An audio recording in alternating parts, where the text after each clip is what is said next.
esto, bueno, seguros que han podido avanzar lo que es la parte farmacocinética. Ya simplemente recordarles y mostrarles un poco de lo que significa la relación entre la farmacodinamia y la farmacocinética. Cuando hablamos de la farmacodinamia como tal, tenemos asociada a la farmacocinética, no olvides que en la farmacocinética estudiamos desde el momento en que el fármaco ingresa hasta el momento en que el fármaco sale, ¿sí? En eso, desde que el fármaco es administrado, desde que este llega a cierto tipo de concentraciones, pero cuando se cruza o cuando vemos esa relación entre farmacocinética y farmacodinamia, cuando vemos el efecto farmacológico. ¿En qué sentido? ¿Sí? El momento en que esta dosis ha llegado a una concentración específica en lo que es la biofase, ¿sí? Y se logra el efecto farmacológico, es ese momento en el cual en el que la farmacocinética se conecta con la farmacodinamia. El poder entender la farmacodinamia como tal, en un momento la vamos a definir, ¿sí? Nos permite el poder entender cómo va a funcionar este fármaco. Sin embargo, simplemente recordarles lo que ya han avanzado y lo que ya han podido revisar ya con las otras teóricas y con los otros docentes. El volumen de distribución, la selectividad de eliminación, el aclaramiento, la absorción, la biodisponibilidad, asociado al régimen de dosificación, entre lo que es el intervalo y la dosis, ¿sí? Definen mucho el momento de que hablamos y el momento que tratamos de entender cómo funciona el fármaco, ¿sí? La farmacocinética, la farmacodinamia no sería nada sin la farmacocinética a través de lo que les estoy comentando. Obviamente, como ya les decía, ninguna persona va a procesar el fármaco. Luz no va a procesar igual que el compañero del fondo, ni que la compañera.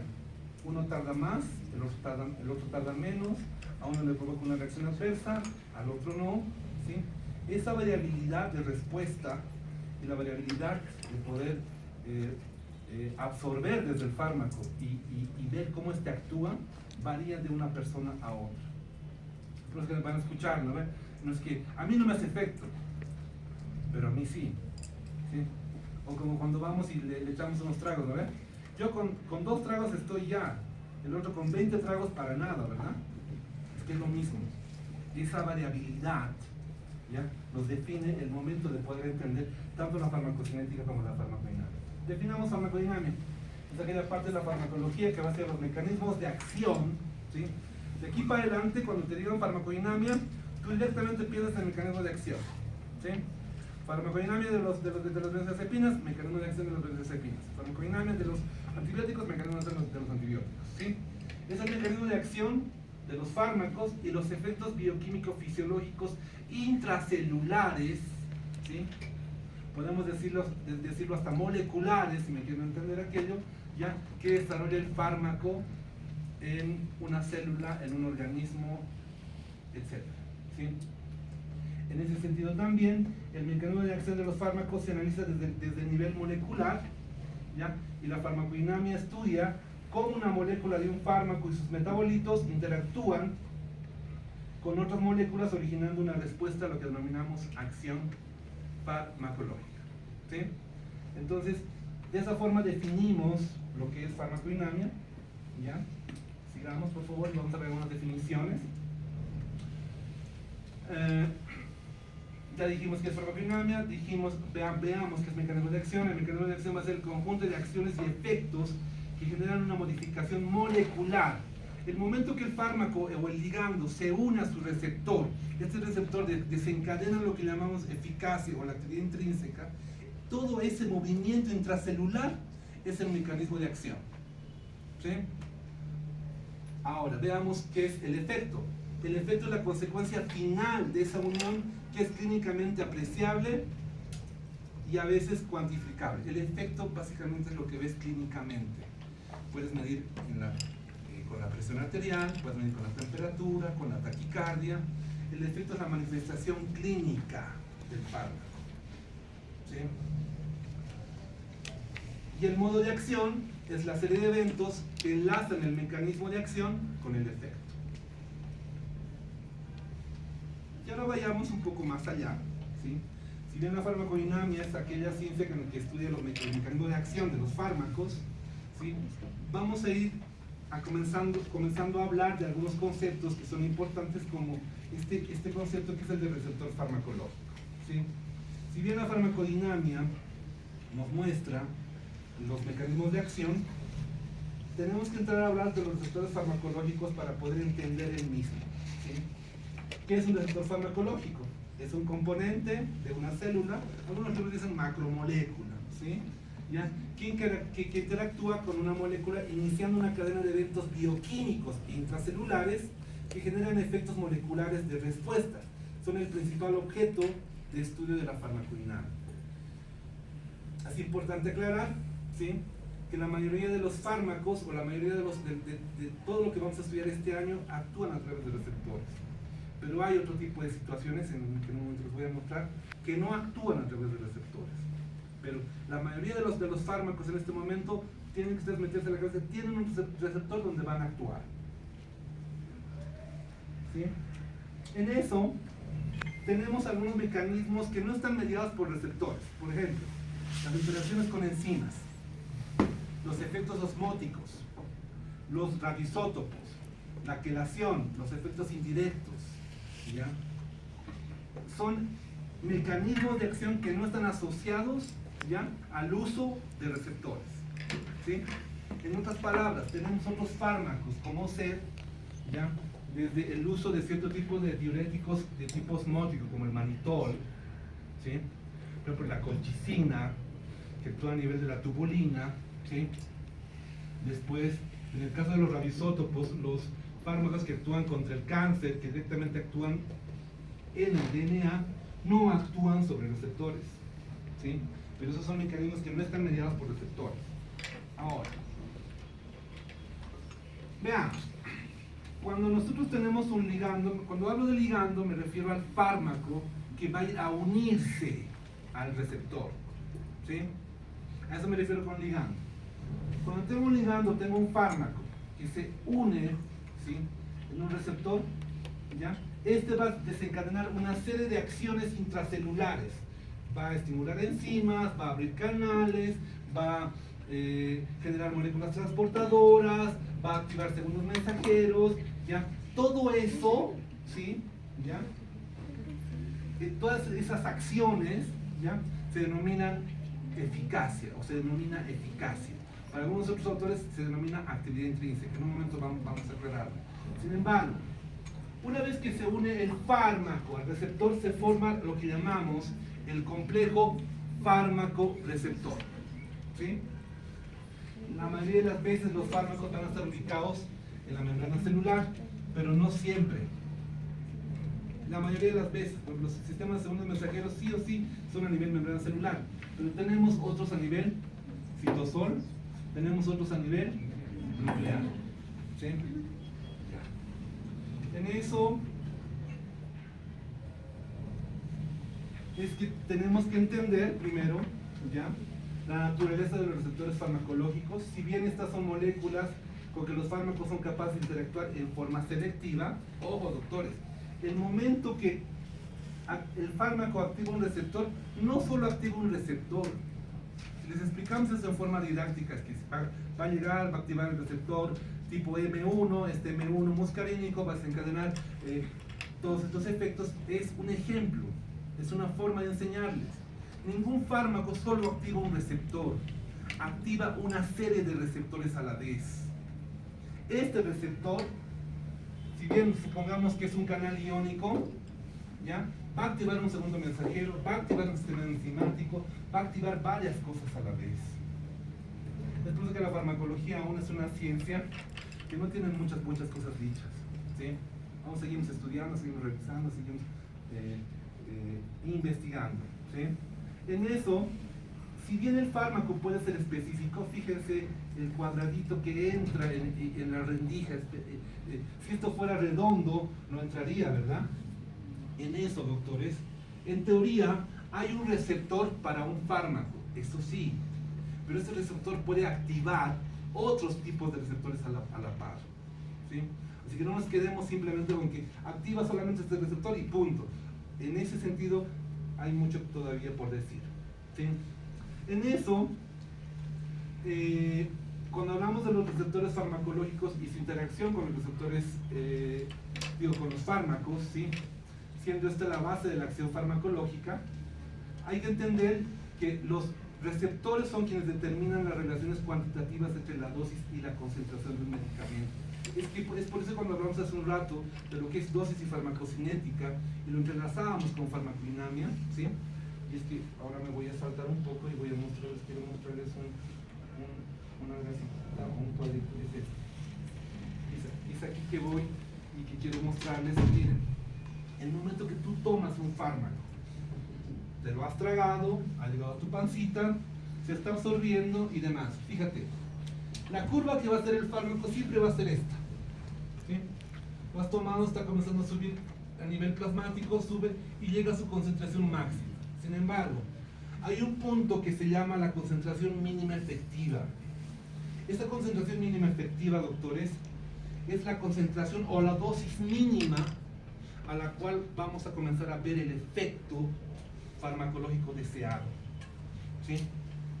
Ahora, a partir de este momento, de esta concentración mínima efectiva, tú vas a ver cómo está actuando el fármaco y cómo puede modificar o cómo puede amplificar o cómo puede suprimir la función.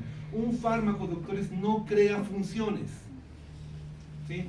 Un fármaco o estimula o inhibe, ¿sí? Así que por ahí nos saquemos de la cabeza de que un fármaco puede hacer cosas extraordinarias cuando no, simplemente estimula algo que ya tiene acá en nuestro organismo o lo inhibe. Ahora, en eso, doctores, esta concentración mínima efectiva es la concentración mínima en el tema de dosis que necesitamos para poder lograr el efecto terapéutico. Ahora, conforme va subiendo, llega a lo que llamamos una meseta, digamos, ¿ya? Pero fíjense, más arriba hay una línea que se llama concentración mínima tóxica. A partir de esa línea vamos a comenzar a ver efectos adversos, vamos a comenzar a ver reacciones adversas, efectos tóxicos a partir de esa línea, ¿sí? Todo va a ser dependiente de la dosis. Si yo no le doy la dosis adecuada para poder llegar a la concentración mínima efectiva, nunca voy a lograr el efecto terapéutico, ¿sí? Y esto normalmente siempre va a depender de la cantidad de medicamentos, es decir, la dosis, pero también va a depender del peso y la talla del individuo, ¿sí? Entonces, en ese sentido es que se relaciona lo que hace un rato revisábamos y les explicaba y les decía. La dosis es directamente proporcional, ¿ya?, a la activación de receptores. Con buena dosis vamos a poder ocupar varios receptores, ¿sí? Con mala dosis o dosis baja, unos cuantos receptores y no vamos a lograr el efecto terapéutico esperado, ¿sí?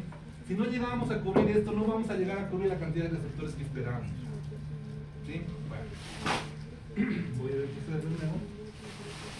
En eso es que, si bien los receptores son responsables de la selectividad del efecto de un medicamento, ¿sí?, pero también la dosis y la cantidad del fármaco es quien puede definir aquello. Los receptores median las acciones de los fármacos agonistas y antagonistas. Sí, efectivamente, en un rato lo vamos a ver. ¿Ya? Esto vamos a saltarlo y vamos a ir a esto.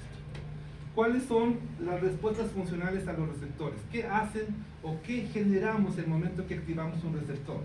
Generamos tres situaciones. Generamos modificaciones de los movimientos de los iones, ¿sí?, como consecuencia de los potenciales bioeléctricos, en cuyo caso el receptor suele estar ligado a canales iónicos. En esto el receptor llega, activa un canal y o genera la entrada o salida de algún tipo de ion o catión, ¿sí?, o aumenta su conductancia. Segundo, generamos cambios en la actividad de múltiples enzimas, o activamos o inhibimos un sistema enzimático, sí o sí. O modificaciones en la producción y o estructura de diversas proteínas. Estamos hablando de los segundos mensajeros. Nuevamente, y ahora para recapitular, normalmente la naturaleza de un receptor es de naturaleza proteica, normalmente. ¿sí? Hay muchos libros que dicen, se quedan con el tema de naturaleza proteica, pero está actualmente demostrado que no solamente son proteicos, ¿sí? Pueden ser glucoproteicos, pueden ser ácidos nucleicos, ¿sí? Pueden ser hasta de naturaleza lipídica los receptores. Así que no nos quedemos solamente con aquel, ¿sí? Si bien en la mayoría de los casos es proteica, pero puede tener otro tipo de naturaleza, ¿sí? Otro tipo de composición química. Una vez que el fármaco ingresa, se absorbe, se distribuye, llega al espacio intersticial, ¿ya? Y ese momento es que se desencadena algo que llamamos la afinidad, ¿sí? Y volvemos. Si bien un fármaco puede escoger o está definido por un receptor específico, ¿sí? Este fármaco y este receptor puede activar otro tipo de mecanismos, pero el fármaco tiene como que su novia, ¿sí? Este fármaco es para este receptor y punto. No puede mirar a otra, ¿sí? Chicos, no pueden, ¿ya? Chicas tampoco pueden mirar a otro. Entonces, a eso se llama, doctores, afinidad, en el que el fármaco, ¿sí? Tiene un receptor específico y se une a este receptor, ¿sí? Y ahí entra la definición de especificidad. ¿Por qué razón? Un fármaco es específico a un receptor, ¿sí? Es decir, no vamos a activar receptores para simpaticomiméticos con fármacos parasimpaticomiméticos. No lo vamos a hacer porque son selectivos. Ahora, en este detalle de la afinidad, ¿sí? Y las moléculas receptoras y obviamente la formación del complejo fármaco-receptor, el fármaco se une con el receptor a través de cierto tipo de fuerzas que se consideran lábiles, ¿sí? Enlaces suaves, se diría. En esto normalmente son enlaces que tienen la característica de poder ser reversibles, de poder romperse fácilmente. En esto tenemos las fuerzas de Van der Waals, tenemos los puentes de hidrógeno, tenemos las interacciones hidrófobas, aunque son raras, ¿ya? Y también tenemos las uniones covalentes, que igual son raras, ¿sí? Normalmente las fuerzas que más usan los fármacos son las fuerzas de Van der Waals, ¿sí? Los enlaces iónicos, los puentes de hidrógeno, ¿ya? Las interacciones hidrófobas son los que más usan. Los covalentes son raros porque por la capacidad de poder separarse. Los enlaces covalentes son fuertes, entonces no llegan en un momento hasta ser irreversibles. Logramos enlaces covalentes para cierto tipo de fármacos, pero no para todos los fármacos, ¿sí? En eso hace un rato habíamos hablado de la especificidad. La especificidad es aquella propiedad que tienen los fármacos y los receptores en la cual pueden discriminar una molécula de otra, ¿sí? Si bien puede haber un fármaco, ¿ya? Para un receptor, normalmente este fármaco no va a afectar a muchos receptores en el momento que se enlaza. En el momento que se enlaza, activa su receptor, este receptor puede activar otro mecanismo, pero hay un fármaco para su receptor, punto. A eso llamamos especificidad. La afinidad, ¿sí? Va a ser ese amor que los une, esa fuerza que los une, con esas fuerzas de Van der Waals, esos puentes de hidrógeno, esos iónicos, ¿ya? Se llama afinidad, ¿ya? Se debe a la formación de enlaces entre fármaco y receptor, ¿ya? Y obviamente que el más frecuente es el iónico, si bien seguido de las fuerzas de Van der Waals, puentes de hidrógeno, etc. Y el más raro es el enlace covalente. En cambio, la capacidad para producir la acción fisicofarmacológica intracelular, ¿ya? Después de la fijación o unión del fármaco, se expresa como eficacia o actividad intrínseca. Revisen esta diapositiva va a entrar a su examen parcial, por si acaso, así que están avisados. En eso, si bien una vez que se une, fíjense, el fármaco al receptor, ese cuadradito ingresa dentro de otro rectángulo, ya formamos el complejo fármaco-receptor. Este receptor puede estar unido en membrana, en citoplasma o a nivel núcleo, ¿ya? Una vez que se desencadena, se produce el denominado efecto farmacológico, ¿ya? El efecto farmacológico es lo que podemos ver, ¿sí? ¿ya? La acción farmacológica es lo que no vemos, pero es lo que se produce a nivel intracelular. En esto vamos a ver algunas definiciones que es importante aclararlas cuando hablamos de una vez que se une el fármaco al receptor, se puede desencadenar dos tipos de mecanismos, o el agonismo o el antagonismo. Si el agonismo es en sentido positivo, el antagonismo va a ser en sentido negativo, ¿sí? El agonismo es toda respuesta normal, ¿ya? Toda acción normal o toda activación normal de un receptor. Entonces, en esto tenemos algunos tipos de agonismo, ¿sí? Tenemos el agonismo completo, el agonismo parcial, pero a la par también tenemos otros tipos de antagonismo. Tenemos el antagonismo competitivo, el no competitivo, tenemos el agonismo inverso, que suele ser el antagonismo como tal, ya el antagonista químico. Un principio importante que no pueden olvidar cuando hablamos de agonistas y antagonistas es la definición de antidotismo. Si tú tienes un agonista en sentido positivo, por ejemplo, ¿ya? Un fármaco que estimula el sistema nervioso simpático, ¿sí? Y tú intoxicas con esto al paciente, o le das un fármaco en exceso que estimule excesivamente el sistema nervioso simpático, vas a necesitar un antídoto que va a tener una acción antagónica, ¿sí? Ahí va la definición de antidotismo cuando hablamos de antagonismo. Y en eso veamos algunos detalles más. Cuando hablamos de agonista completo, es aquel que se une a un receptor específico e induce una respuesta máxima. El agonista parcial va a hacer lo mismo, nada más que va a desencadenar una respuesta submáxima o menor a la anterior. Tenemos un agonista inverso, que va a ser aquel fármaco que va a desestabilizar el sistema llevándolo a un nivel de actividad por debajo del basal. Efectivamente va a generar un efecto antagónico. Los tipos de antagonismo, si bien el antagonismo es una acción contraria al agonismo, tenemos dos tipos: el antagonista no competitivo y el antagonista competitivo. El no competitivo es aquel fármaco que evita que el agonista en cualquier concentración produzca un efecto. Y el antagonista competitivo o superable es aquel fármaco que evita que el agonista actúe sobre el receptor específico dependiendo de la concentración del agonista. Veamos un poco. El agonista va a ser aquel que se va a unir y va a desencadenar la acción específica, ¿sí? El momento que se une el fármaco con el receptor, se reconocen, se han visto, se han enamorado, ¿ya? Tú eres para mí, yo soy para ti, ¿ya? Se acoplan, ¿ya? Este lugar se llama sitio de fijación, en el lugar donde se unen, por si acaso, ¿ya? El momento que se han unido, han formado el complejo fármaco-receptor, generan ya una serie de acciones intracelulares, bioquímicas y moleculares, mueven iones, activan enzimas, activan la síntesis de proteínas, etc. A eso se llama respuesta farmacológica, ¿sí? Esto en teoría es agonismo, doctores.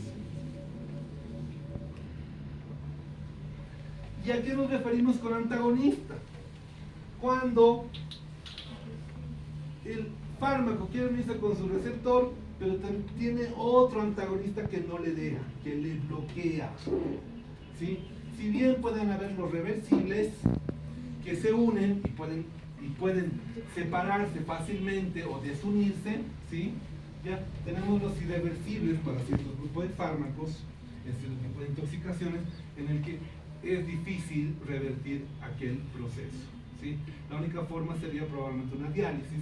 Sin embargo, ya esta sería la explicación más clásica de lo que es antagonista. Es aquel que bloquea que el agonista genere su acción. Punto. Sigamos. Pero veamos un poco en el tema del antagonista competitivo y el no competitivo. Si bien en el competitivo ya dos fármacos pueden competir, ¿sí?, por un sitio específico, por eso se llama antagonista competitivo. El momento que llegue este fármaco acá, lo va a anular a este otro, o viceversa, pues es antagonista. En el antagonista no competitivo, los dos tienen un lugar, nada más que esto va a depender de la concentración y la cantidad de sitios ocupados. ¿sí? Mientras mayor dosis tenga el agonista, más en favor del agonista o más en favor del antagonista, dependiendo de la cantidad o de la dosis del fármaco, ¿sí? Ahí va el detalle del antagonista competitivo. Y en el caso del antagonista funcional, ¿ya? Esto es lo que es nuestro cuerpo permanentemente. Sistema simpático, sistema parasimpático, ¿sí? Eso es, permanentemente tenemos en nuestro cuerpo un sistema de regulación que unos estimulan y otros inhiben, ¿sí? Lo que hablamos o lo que vemos de la curva dosis-respuesta o dosis-efecto es lo que habíamos hablado hace un momento y lo que les había explicado en el tema de la dosis mínima efectiva, la dosis mínima tóxica, ¿sí? ¿Ya? Entre estos siempre va a haber ese detalle dependiente de la dosis y la cantidad de fármaco define la cantidad de receptores ocupados. Potencia va a ser aquella concentración o dosis de un fármaco que se requiere para producir 50% del efecto máximo de ese medicamento, ¿sí? Ya hemos visto esto. Y bueno, vayámonos un poco a lo que es, ya habíamos visto eso también, la clasificación de los receptores. En lo que respecta a la interacción de fármaco-receptor y las fuerzas que habíamos hablado, ya se aclaró de que este tipo de fuerzas, de los covalentes, las interacciones electrostáticas, las fuerzas de Van der Waals, las interacciones hidrófobas son aquellas fuerzas que unen los fármacos con el receptor, ¿sí? La más común es la iónica, la menos común es la covalente y las otras están en el medio, ¿sí? Habíamos hablado de esto, habíamos hablado de la especificidad también hace un momento, y ahora vamos a ver de la clasificación de los receptores, ¿sí? Si bien tenemos 4 tipos de grupos de receptores que me interesa que ustedes recuerden, ¿sí? Primero, aquellos receptores propiamente dichos, cuando son agonistas o agonistas inversos, ¿sí? Estos receptores normalmente se van a encargar de poder estimular o de poder unirse a un receptor específicamente, ¿ya? Estos se van a encargar también de poder activar canales iónicos, se van a poder encargar de poder activar cierto tipo de sistemas enzimáticos o inclusive activar lo que es la transcripción génica a nivel DNA, ¿sí? Tenemos un segundo grupo que son los denominados canales iónicos, ¿sí? Esos canales iónicos, dependiendo la despolarización o hiperpolarización, ya pueden aumentar o pueden disminuir su capacidad de poder transportar un ion específico, ¿sí? En un momento vamos a ir viendo algunos más en detalle, ¿sí? Después tenemos los sistemas enzimáticos o las enzimas, ¿sí?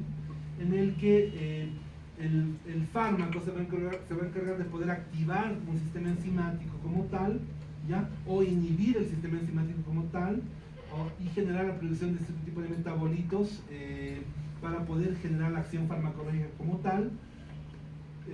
Y por otro lado tenemos lo que son las moléculas o lo que son los transportadores, ¿sí? Desde lo que es, cuando hablamos de las moléculas transportadoras, estos son sistemas en los que puede haber el transporte a nivel de lo que es la unión del fármaco con el receptor a través de cierto tipo de, se diría sistemas de transporte, ¿sí? Y bueno, esos son los 4 tipos. Veamos un poco más en detalle, ¿ya? Y veamos ahora lo que son los canales iónicos. Los canales iónicos se los llama así porque estos son estructuras, se diría proteicas, ¿ya? Que normalmente están controlados por ligandos, ¿ya? Y se los considera o se los llama también receptores ionótropos, ¿sí? Veamos un poco la estructura de estos canales. ¿Ya? Normalmente este tipo de canales tienen hasta 3 dominios, ¿sí? Un dominio extracelular, un dominio de membrana y un dominio intracelular, ¿sí? Este grupo de fármacos, digo, este grupo de receptores, ¿sí? Pueden aumentar o pueden disminuir su capacidad de poder movilizar cierto tipo de iones o cationes, ¿sí? En esto la hiperpolarización o la despolarización siempre va a ser el mecanismo, ¿ya? Un detalle importante de este grupo de receptores es que estos actúan en milisegundos, actúan súper rápido, ¿ya? Y dentro de este ejemplo tenemos desde los receptores de acetilcolina, por ejemplo, ¿ya? Que van a activar cierto tipo de canales, por un lado. Por otro lado también tenemos desde los receptores, los canales del GABA A, por ejemplo, que se van a encargar de transportar el cloro. Dentro de los canales iónicos tenemos los canales de sodio, tenemos los canales de calcio, tenemos los canales de potasio, tenemos los canales de cloro, ¿sí? ¿Ya? Otro grupo de receptores son los denominados receptores acoplados a proteína G, ¿sí? Estos receptores acoplados a proteína G son los denominados receptores por segundos mensajeros, también denominados metabolótropos, ¿ya? Para varios autores, ¿sí? Lo interesante de este grupo, si bien los anteriores movían iones, porque son a través de dos tipos de proteínas que son como canales o como conductos, en cambio los receptores acoplados a proteína G usan a la proteína G como un, mensajero de la señal activadora, ¿sí? ¿Ya? En eso tenemos acá el fármaco según el receptor y activa estos segundos o estos mensajeros que son a través de la proteína G para poder o estimular un sistema enzimático o estimular un canal iónico. Normalmente eso hacen los segundos o este grupo de receptores asociados a proteína G, ¿sí? Obviamente, una vez que activan el sistema enzimático, este puede ser a través de segundos mensajeros, ya sea cuando active la proteína G un canal iónico, va a generar un cambio de la excitabilidad del canal iónico. Los segundos mensajeros van a poder actuar a nivel de lo que es la liberación del calcio, la fosforilación de proteínas y activando otro tipo de sistemas enzimáticos al interior, ¿sí? En esto van a generar una serie de efectos celulares, ¿ya? Y esta señalización que genera la proteína G, ¿ya? Porque esta proteína G, al activar un sistema enzimático o al activar un canal iónico como segundo mensajero o como se diría, esta molécula que activa la proteína G y activa ya sea el sistema enzimático o los canales iónicos, es la forma en la que actúan este tipo de receptores acoplados a proteína G. En un momento vamos a ver algunos detalles más, ¿sí? Estos actúan en segundos, si bien los canales iónicos actúan en milisegundos, son súper rápidos, los receptores acoplados a proteína G actúan en segundos, son igual rápidos, ¿sí? Un ejemplo clásico son los receptores muscarínicos de acetilcolina, ¿ya? M1, M2, M3, M4, M5, ¿ya? Son ejemplos clásicos de receptores acoplados a proteína G. Los receptores adrenérgicos, alfa 1, alfa 2, beta 1, beta 2, son ejemplos de receptores acoplados a proteína G, ¿sí? En eso también tenemos los receptores ligados a sinasas, ¿sí? ¿Ya? O sistemas enzimáticos, en los que se une el fármaco, ahí, acá está, se une el fármaco al receptor, este va a desencadenar una serie de niveles, se diría, enzimáticos, una serie de cascadas, desde la fosforilación de proteínas. Esta fosforilación de proteínas va a generar lo que es una transcripción génica a nivel DNA nuclear, ¿ya? Esto va a alterar o puede mejorar o puede disminuir la síntesis proteica y esto va a generar efectos celulares. Entonces, ese es los receptores asociados a ligandos o sinasas o a sistemas enzimáticos, ¿ya? En eso tenemos dos tipos de procesos. Tenemos la inhibición enzimática y la activación enzimática, ¿sí? Y vamos a irnos a lo que se denomina los receptores nucleares, ¿sí? Los receptores nucleares son aquellos, ¿ya? Se van a encargar de poder, primero, al ser nucleares no están en membrana, ¿sí? O están en citosol o están en núcleo, ¿sí? Por otro lado, estos se van a encargar de poder, si bien no están en membrana, pero a nivel citosol o a nivel núcleo, ya lo que hacen es activar fundamentalmente la transcripción génica y alterar o mejorar o inhibir lo que es la síntesis proteica y generar efectos celulares. Todos tienen el mismo objetivo, fíjense. Son cuatro tipos de receptores que tienen lo mismo. Sin embargo, tanto los receptores asociados a sistemas enzimáticos ligados a sinasas no actúan como los receptores asociados a canales iónicos o a proteína G. Los receptores asociados ligados o a sinasas, actúan en horas, ¿sí? El ejemplo clásico, por ejemplo, es los receptores de citocinas. Los receptores nucleares actúan igual en horas, ¿sí? Los receptores nucleares, por ejemplo, son los ejemplos clásicos, los receptores hormonales, ¿sí? Entonces sigamos, por favor. En esto voy a mostrarles, ya, por ejemplo, ya acá los canales iónicos que les decía que tienen tres dominios, un intracelular, una en membrana y un intracelular. Normalmente, después, no se ve bien, y los receptores asociados a proteína G, ¿sí? Estos tienen 7 dominios. Pues es por eso que cuando van a ver algunos libros los llaman los 7 TM también, ¿no? ¿Ya? Es porque son 7 dominios, ¿ya? Porque tienen 7 partes, 7 subpartes, ¿ya? Que cada parte tiene una función específica, ¿sí? Igual tienen una porción transmembrana, un dominio intracelular y un dominio extracelular, ¿sí? Por otro lado tenemos los receptores asociados a sistemas enzimáticos o a sinasas, ¿ya? Estos igual van a tener un dominio extracelular, un dominio transmembrana, ¿ya? Y un dominio intracelular, ¿sí? ¿Ya? Este es el dominio transmembrana, el dominio extracelular y el dominio intracelular. Y los asociados o los receptores nucleares no tienen un solo dominio, ¿sí? Porque no olvides que eso está en el citosol o en el núcleo, ¿sí? No va a estar en membrana. En cambio, estos tres están en membrana, ¿sí? Ya. Aquí tenemos un resumen de los 4 tipos de receptores que estamos hablando, ¿sí? Hablamos de los canales iónicos asociados a ligandos, pero su localización va a ser en membrana. El efector va a ser un canal iónico, el acoplamiento va a ser totalmente directo, y los ejemplos son, este cuadro en el tema de los ejemplos va a ser una pregunta de examen también, ¿ya?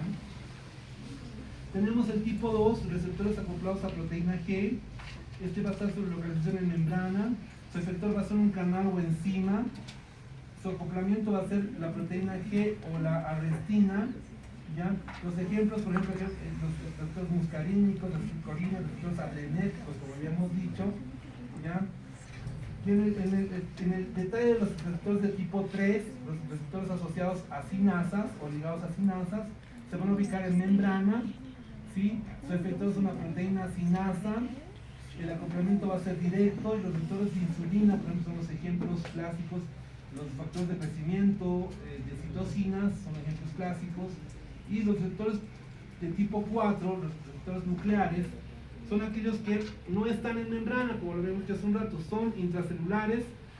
El efector es la transcripción génica, el acoplamiento es a través del ADN, y los ejemplos clásicos van a ser, por ejemplo, las hormonas esteroideas o los receptores esteroideos, como ser de progesterona, estrógenos, etc. Veamos un poco en relación a los canales iónicos. Bueno, aquí se ha borrado. Un ejemplo clásico de los canales iónicos es el receptor GABA-A, ¿sí? Este receptor GABA-A normalmente tiene 5 subunidades, ¿sí? Tiene 2 sitios de fijación para acetilcolina, ¿sí? Este receptor GABA-A se encarga fundamentalmente de transportar los iones cloro y los iones sodio el momento de que es activado, ya es un ejemplo clásico de los canales iónicos, ¿sí? En relación a los receptores acoplados a proteína G, ¿sí? No olviden que los receptores acoplados a proteína G usan la activación de sistemas, se podría decir de sistemas especiales para poder trabajar, ¿sí? En esto, uno de los sistemas que usa, no está, no sé qué ha pasado, ¿ya? es la proteína G, o los receptores de la proteína G, es el sistema de guanilato ciclasa, ¿sí? El sistema de guanilato ciclasa, después otro sistema es el de la adenil ciclasa, el de la fosfolipasa C, ¿ya? Son esos tres sistemas que usan los receptores acoplados a proteína G. Lo interesante o lo particular de aquello, de este tipo de receptores, es que el momento que se activa o que se une el ligando al receptor, ¿sí?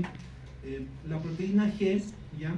Lo que va a hacer, la proteína G no olviden que tiene tres porciones, una porción alfa, una porción beta y una porción gamma. Normalmente lo que pasa en esto es la porción alfa la que se activa, porque a esta porción alfa a la que se va a unir el GDP, ¿ya?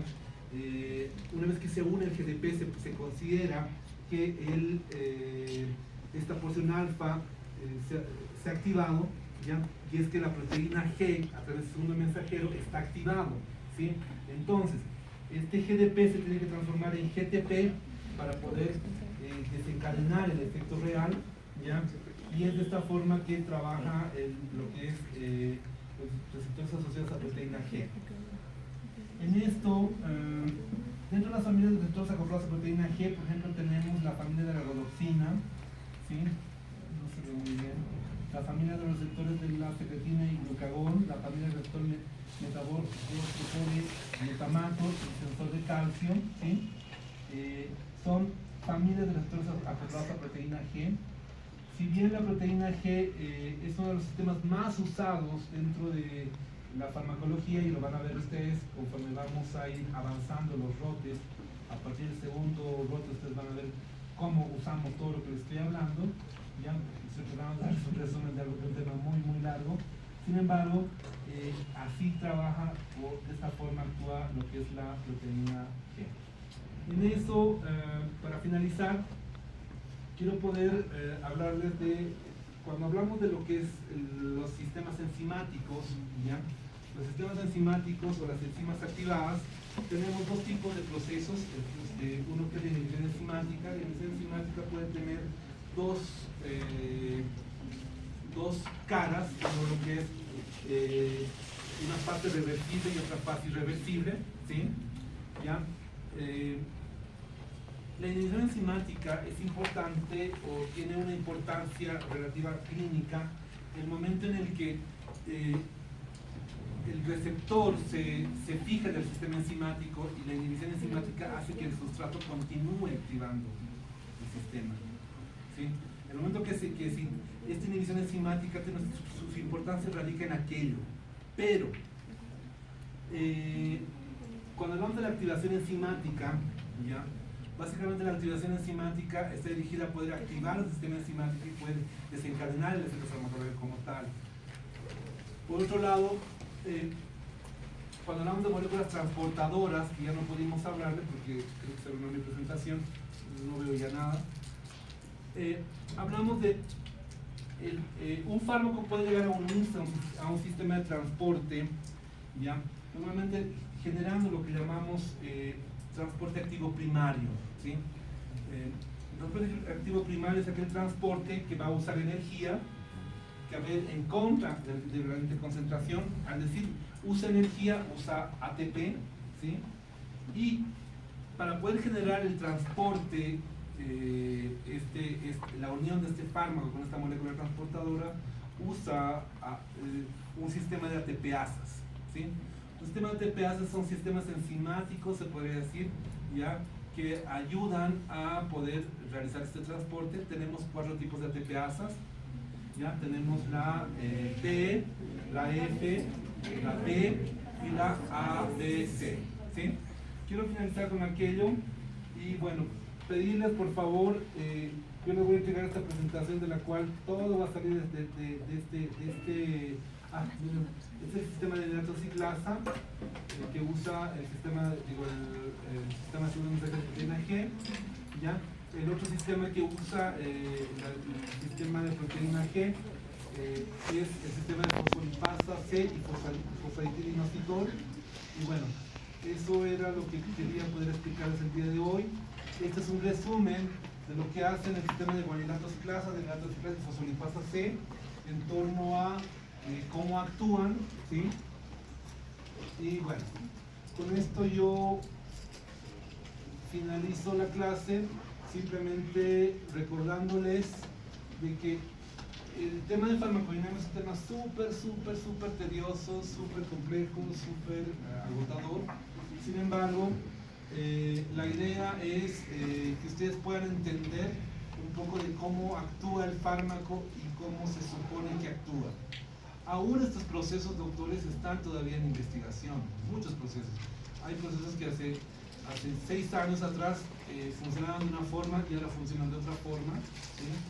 Sin embargo, por ejemplo, el sistema de las ATPasas ha cambiado ahora, ya no son solamente esas 4 ATPasas, ya tenemos por lo menos unas 22 ATPasas, ¿sí?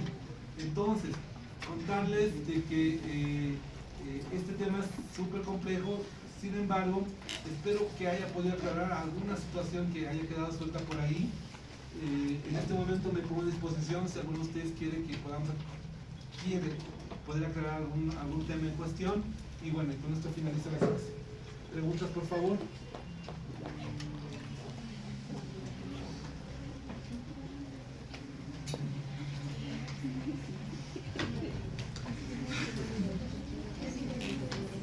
Doctor, yo tengo una consulta. He leído que lo que es, por ejemplo, son los agonistas alostéricos tienen algunas ciertas similitudes. Por ejemplo, en internet he encontrado que lo comparaban harto con lo que son, por ejemplo, con los antagonistas competitivos que van a ser no reversibles. Los antagonistas no competitivos, porque si es que, como usted lo dijo, se unen a diferentes lugares del receptor por la. Entonces, ¿esta idea está bien o es descartable? Lo que pasa es que cuando hablamos el término agonista alostérico, doctores, está en relación a lo siguiente. Resulta que el momento que se une el fármaco al receptor, ¿sí? Y provoca, imaginemos la proteína G, alfa, beta, gamma, se ha movilizado la porción alfa, toda esta alteración, ¿sí?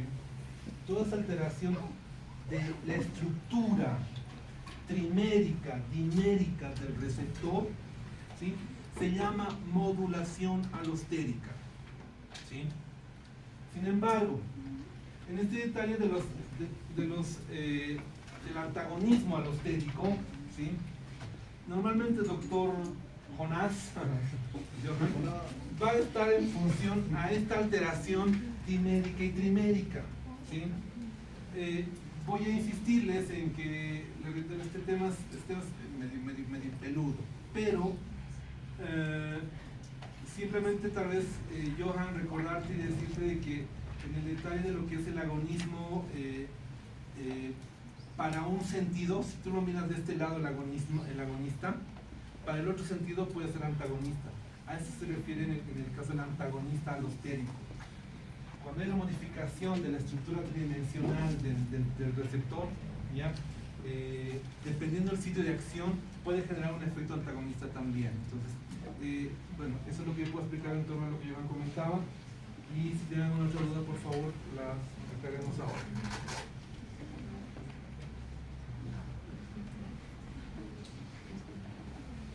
¿Dudas? ¿No han entendido todo o no han entendido nada? Muchas gracias, doctores.